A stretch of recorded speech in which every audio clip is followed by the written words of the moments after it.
Yeah, I know you guys are probably wondering right now, oh, what the hell are you doing walking around? I don't see it shifting. You're right. I have to walk out of my driveway first. This is my dad's Jeep with some Grand Cherokee Limited rims. Here's mine.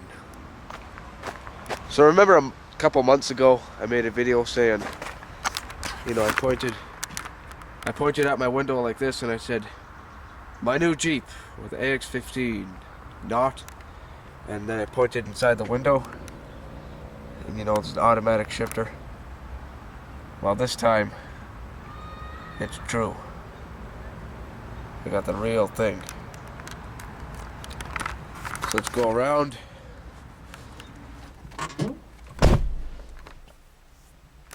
So there it is. You may be wondering also, before we start this shifting video, if my camera can focus. There we go. I went to the junkyard and picked up this shifter, this whole shifter assembly, from a 1998 Dodge 5-speed diesel, 3/4 ton. Before I put my camera down, I'll show you that my gauges don't work, which is my electrical problem.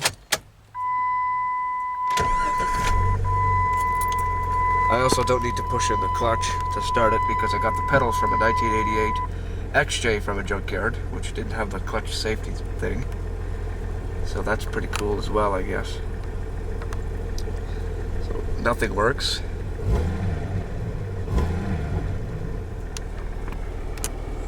That doesn't work. I reset it as soon as I took it out of the shop a week ago. Yeah, I know this video's late, but that hasn't did anything. My odometer doesn't work. This doesn't work either. It tells you the time since you last filled up with gas and the direction, but nothing else works.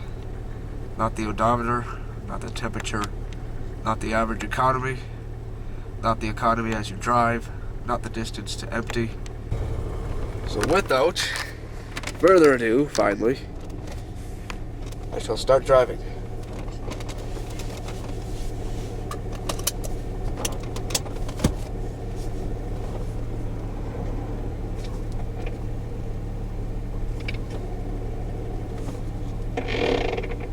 If you don't hold the clutch in long enough, it will grind like that when putting it in reverse.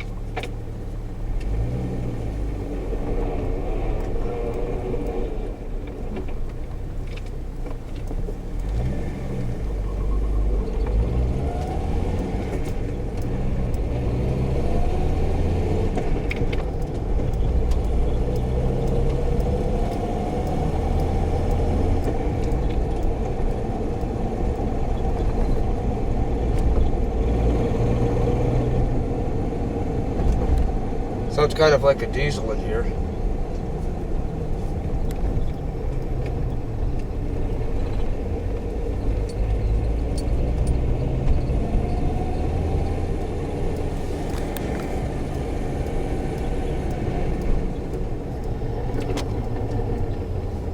You can hear the gear winding up.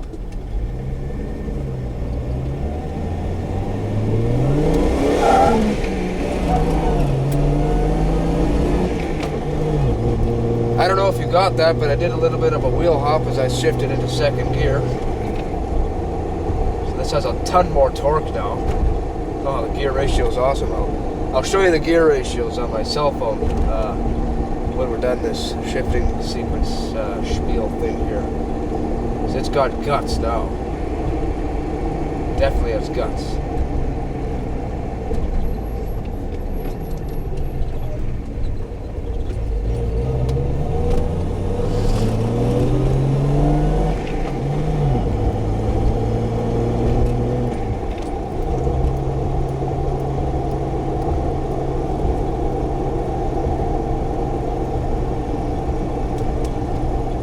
When I put on this shifter, I didn't even measure anything. The transmission was out. I just kind of eyeballed everything and thought what was right, and it ended up being absolutely perfect. So I can't give you any pointers on that, sorry. Fifth gear right now, doing about 55 kilometers an hour. Trying to get to the other lane here, the highway.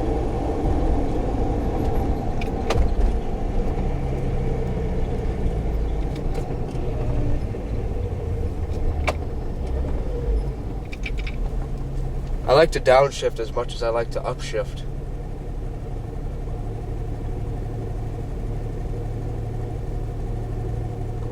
Before I shut up talking here, there's a little bit of a tink tink tink.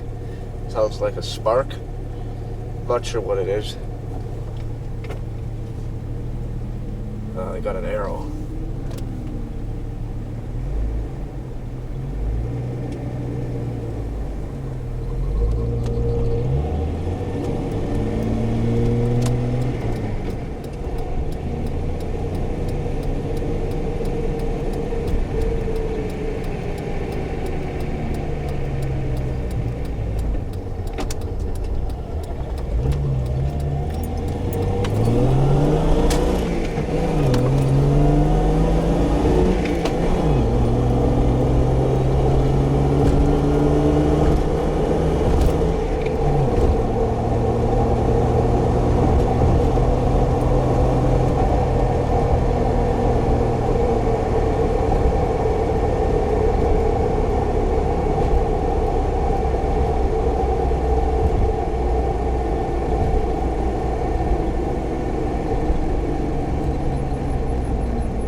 So I'll do a bit of an acceleration test here.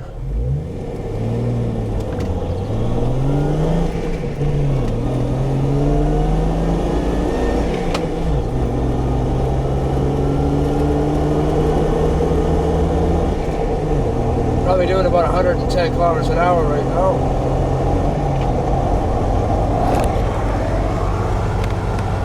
My gauges don't have a clue what they're doing.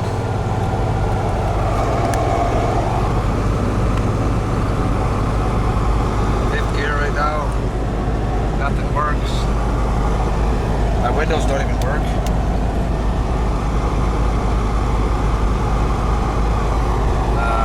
My locks hardly work. I'll tell you one thing, if I flick this switch, my cruise control does engage. See, my foot's off the pedal. I'm keeping speed. But if I switch it to neutral, which I won't do because it harms the engine, my cruise control will still be on and it'll rev my engine past the rev limiter. I don't know why it goes past the rev limiter, it's weird, but it goes really damn fast. And I don't want to do that again. So what I do is I flick the switch. Now I'm stopping. And I'll tell you guys how I wired that switch when I get back to my house.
This switch that I put in down here, it's a toggle switch.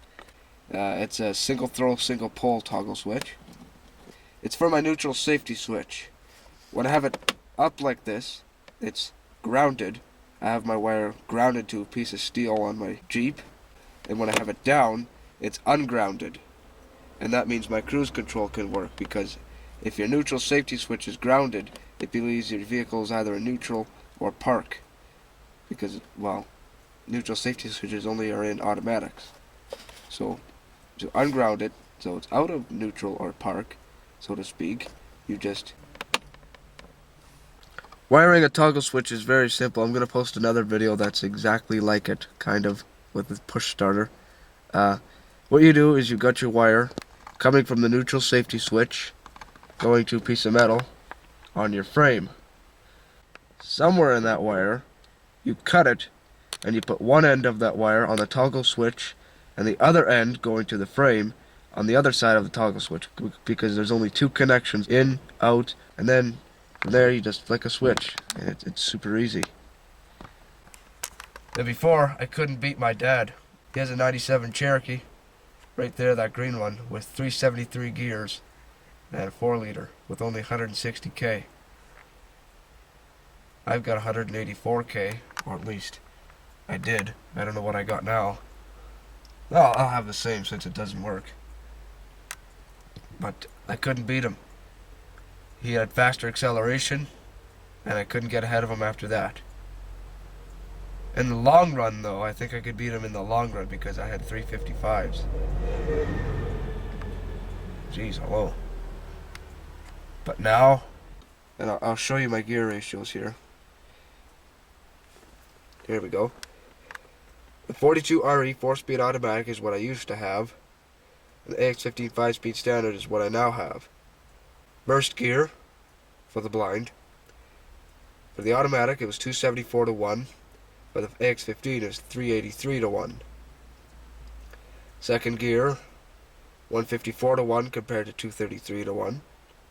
Third gear is direct drive, so 1 to 1 for the automatic. And on the standard, it's 1.44 to 1. Fourth gear is 1 to 1 direct for the standard. And overdrive with decimal 69 for the automatic. In fifth gear is decimal 79, so overdrive is a tad bit higher, which is good. And the reverse is really where it gets torquey. In the automatic, it's 2.21 to 1. In the standard, however, it's 4.22 to 1. So you have double the torque, almost, in reverse for a standard transmission. So until further news, I shall talk to you later. Sorry if this video was too long, but I'm having way too much fun driving this Jeep.